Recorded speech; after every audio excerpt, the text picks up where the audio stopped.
Hello dear student, welcome. तो reconciliation statement exam में आने वाला है, राइट। तो एक सम में तुमको कराता था जिसमें पूरा डाउट क्लियर हो जाएगा, राइट। तो आधा क्वेश्चन इस तरफ दिया है और आधा क्वेश्चन इस तरफ दिया है। तुम्हारे सर ने पूरा पूरा बुक ही अपलोड कर दिया, देख सकते हैं, पूरा वीडियो अपना ही चल रहा है।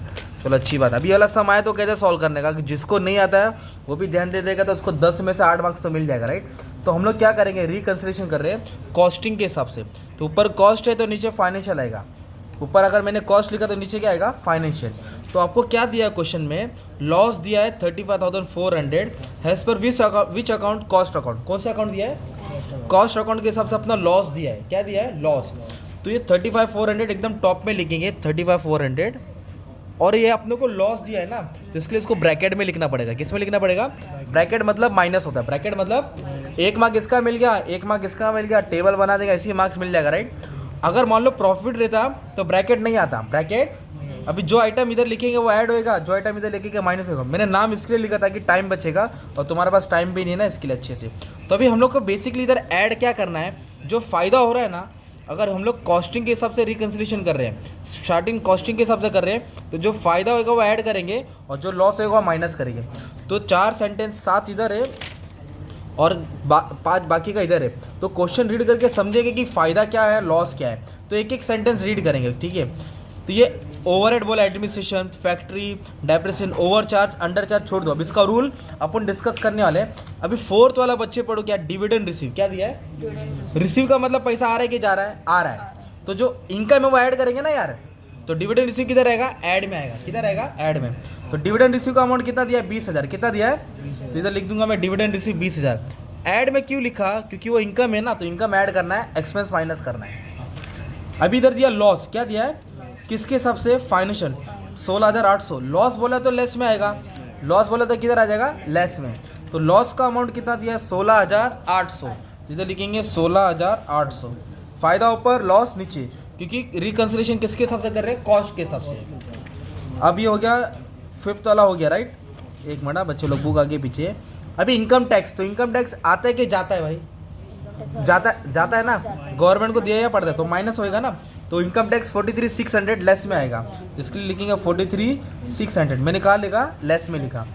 अभी इधर बोला बैंक इंटरेस्ट क्रेडिटेड, बैंक का इंटरेस्ट क्रेडिट हुआ मतलब आया बोले तो इनकम हो गया ना।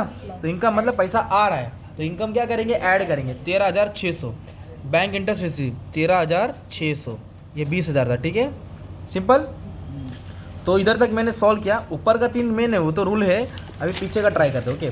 अभी इधर क्या दिया है, ओपनिंग स्टॉक का 2 वैल्यू दिया, ओपनिंग क्लोजिंग समझाता हूँ। क्लोजिंग स्टॉक का भी 2 दिया, ओपनिंग क्लोजिंग, ये भी समझाने का है। अभी इधर दिया गुडविल रिटर्न ऑफ, क्या दिया है, रिटर्न ऑफ मतलब एसेट से हटाना, भगाना। तो जब एसेट्स जाता है तो लॉस होता है, तो goodwill return of, primary expense return of, जो भी जाता है वो लॉस होता है, तो माइनस होएगा। क्या आएगा ये, तो 25,000 लेस में आ जाएगा। गुडविल रिटर्न ऑफ 25,000 किस में आएगा, लेस में आएगा, ठीक है। उसके बाद बोला है notional rent of own premises, खुद का ज़मीन है, खुद का प्रीमाइसेस, इस पर रेंट आएगा कि जाएगा, आएगा ना। तो कितना रेंट आ रहा है, 60,000। इधर लिखेंगे ऐड में आ जाएगा 60,000, ओके। तो रेंट का पैसा आ रहा है, अगर रेंट देते तो नीचे आता था ना। ये इनकम रिसीव किया, इसलिए 60,000 डाल दिया।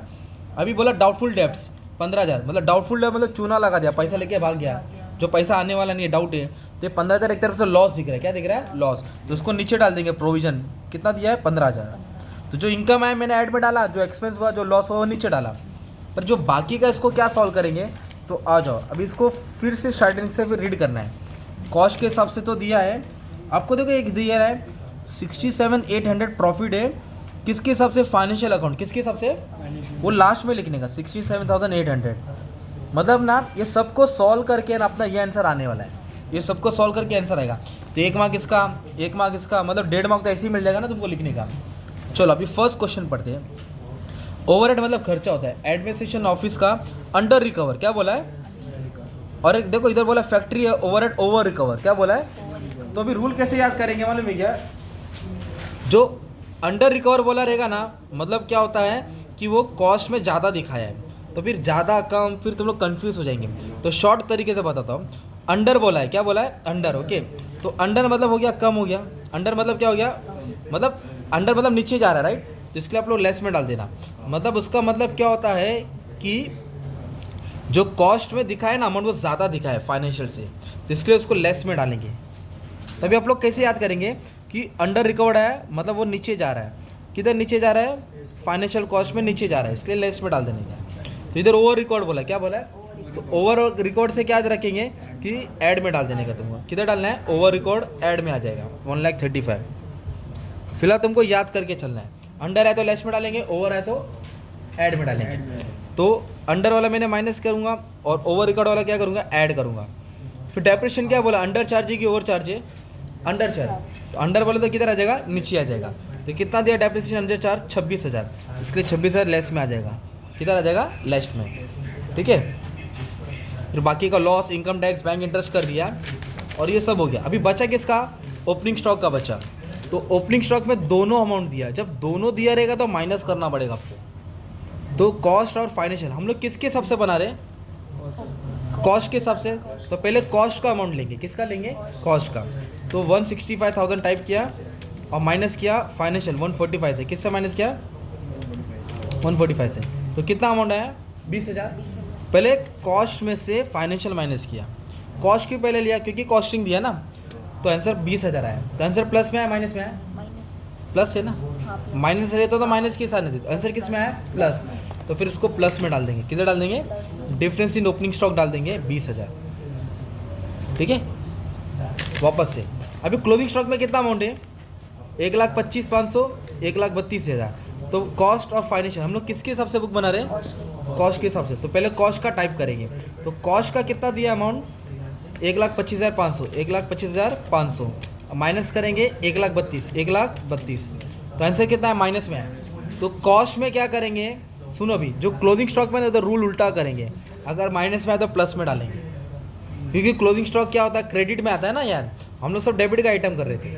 तो जब भी क्लोजिंग स्टॉक में रूल क्या आएगा, माइनस तो करेंगे, जो भी आंसर आएगा उसको उल्टा कर देने का, क्या कर देंगे, उल्टा। तो ये आंसर किस में आया, माइनस में आया, तो उसको ऐड में डालेंगे, क्या डालेंगे, ऐड में। कितना ऐड में आया, 6,500। कितना ऐड आया, 6,500। दोनों को उल्टा करना है। नहीं, आराम से ओपनिंग स्टॉक को जैसा है वैसे ही करना है।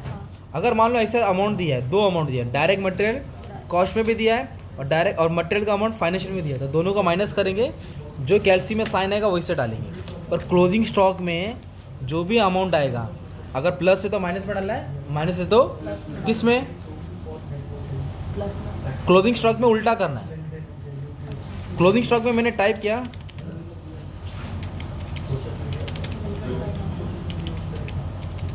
आंसर किस में, माइनस में है ना, तो आप प्लस में डालेंगे। किसके लिए डालेंगे, क्लोजिंग स्टॉक। और बाकी जो भी रहेगा, जो साइन आएगा वही साइन रहेगा ना यार। तो क्लोजिंग स्टॉक का अमाउंट डाल दिया हमने, अब इसको सॉल्व करना है, राइट। तो अब इसको ऐड करके अमाउंट कितना डाल देंगे, बाहर डाल देंगे। तो 13,600 है, 1,35,000 है, 20,000 है, 6,500 है, 60,000 है और 20,000 है ना। इसको ऐड कर लेंगे ना, 2,55,100 आया। ठीक है, तो अभी कैलसी में क्या करेंगे मालूम है, ये ऐड होएगा और ये माइनस होएगा। ये माइनस क्यों होगा, क्योंकि ये लॉस है। अगर ये प्रॉफिट होता है ना, दोनों ऐड होता, क्या होता, ऐड होता। तो फटक से करेंगे, 251,100 माइनस 35,400, तो 2,19,700। तो ये इसमें से ये क्या किया मैंने, माइनस किया। ठीक है, अब ये ऐड करके अमाउंट क्या डाल देंगे बाहर, और ये साइन क्या पढ़ो, इसलिए ब्रैकेट में डाला, इसमें से क्या करेंगे, माइनस। तो ऑटोमेटिकली तुम्हारा आंसर आ जाएगा, मतलब आपने राइट किया, -151,900। तो ये आया है ना। तो ये आंसर देखो किस में आया, प्लस में आया। आंसर किस में आया, प्लस में। तो ये प्रॉफिट है। अगर माइनस में आता तो लॉस। तो कॉस्टिंग के हिसाब से लॉस दिया था, तो फाइनेंशियल के हिसाब से क्या है, प्रॉफिट हुआ। इस तरह तुमने क्या किया, रिकंसिलेशन किया। क्या किया, बैलेंस किया। कॉस्ट अकाउंट में और फाइनेंशियल अकाउंट में क्या किया तुमने, बैलेंस किया। तो ये तुम्हारा 10 मार्क का सम आ सकता है। तुमको 4 एंट्री, तो 2 एंट्री पर आएगी, 2 एंट्री नीचे आएगी। गिन के तुमको 6-7 सेंटेंस दिया रहेगा। कितना दिया रहेगा, 6-7। तो इसके हिसाब से सॉल्व कर। अगर ऊपर नीचे भी हो गया तो 10 में से 6 मार्क्स मिल जाएगा तुमको, है ना। और बाकी का मैंने सब सम अपलोड कर दिया, ये भी था, मतलब ये भी करा देगा। ठीक है, ये रिकंसिलेशन स्टेटमेंट है। ठीक है, ऑल द बेस्ट।